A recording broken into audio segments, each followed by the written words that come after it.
was a bit of a disappointing reveal. I'm not mad, just underwhelmed.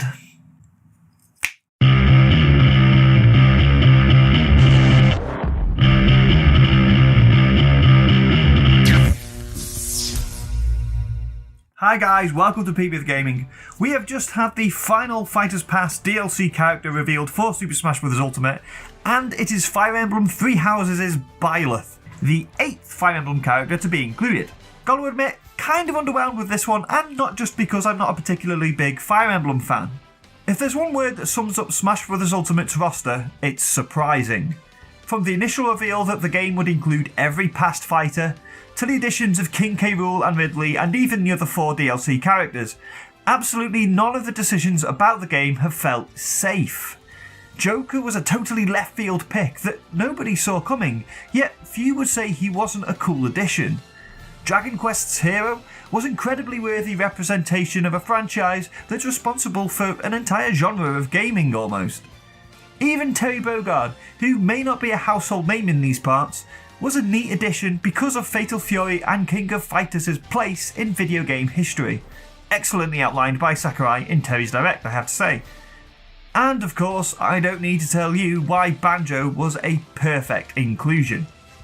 So off the back of all of these, Byleth seems underwhelming. True, Fire Emblem Three Houses sold incredibly well, shifting 2.29 million copies worldwide in the 3 months after launch and thus being on track to be the biggest selling entry in the franchise to date.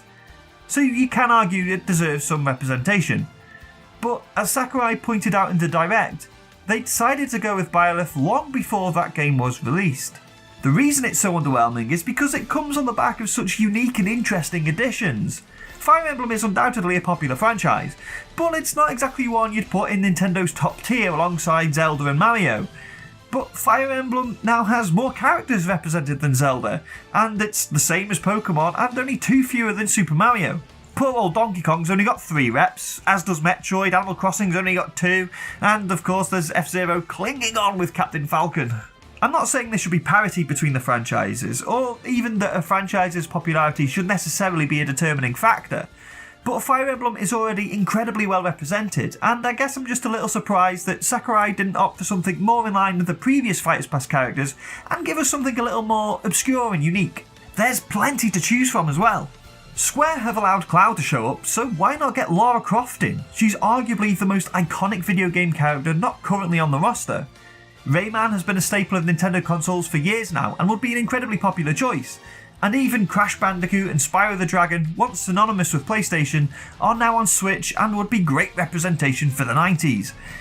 Even within Nintendo's own IP, there's more interesting characters that could have showed up. I still maintain Paper Mario would make for a really cool and unique fighter. Obviously, there's plenty of people who want Geno from Super Mario RPG, or how about breaking Midna out of an assist trophy and have her ride Wolf Link around the battlefield?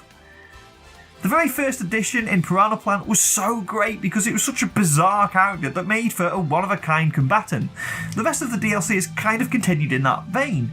It's either been a really unique fighter or it's represented some cool but important part of video game history. Or has even been both.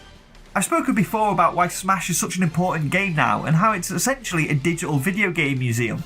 So I guess I'm just a little disappointed that a character who barely even existed 6 months ago has made the cut of some I would deem more worthy of inclusion.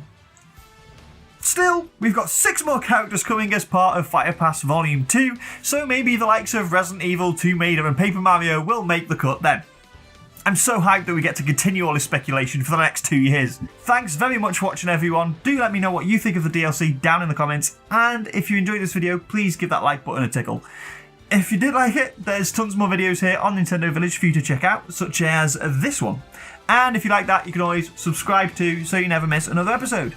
This show goes out every Friday, but there's tons more stuff here on Nintendo Village throughout the week for you to enjoy. And be sure to go to thenintendovillage.com for news, reviews, features, podcasts, tons of cool stuff. Thanks again for watching, I'll see you next week.